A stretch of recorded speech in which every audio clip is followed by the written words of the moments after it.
March 18, 2026, MiniMax released M2.7, the model that built itself. But there was a problem. The company locked it behind a paywall. Then, 25 days later, April 12, they open sourced the entire thing. What changed? And why does this moment matter for everyone betting on frontier AI? MiniMax is a Shanghai-based AI startup valued at $6.5 billion.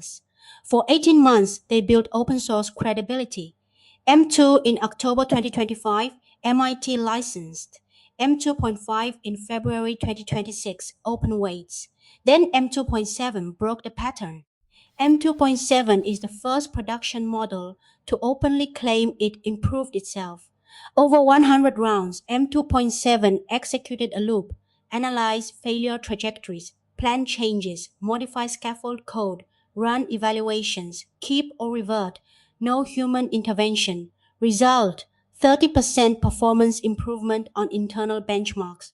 SWE Pro M2.7 scored 56.22%, nearly matching Opus 4.6. But on SWE-Bench verified, a real-world GitHub issue benchmark, M2.7 led 78% versus Opus's 55%. Terminal Bench 2 showed 57.0%. These aren't theoretical numbers. These are actual code problems. But here's what changes everything. MiniMax M2.7 costs 0.30 per million input tokens. Claude Opus 4.6 costs $5. That's 17 times cheaper on input, 21 times cheaper on output. KiloCode tested both on the same bugs.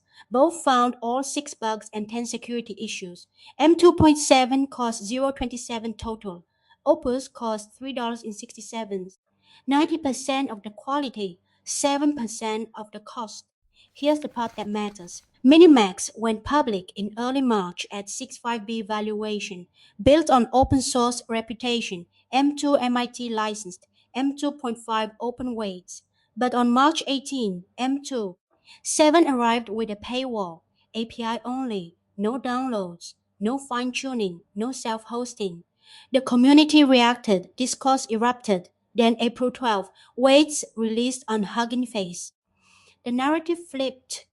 KiloCode ran the most concrete test. Same code base, same bugs. M2.7 and Opus 4.6 side by side.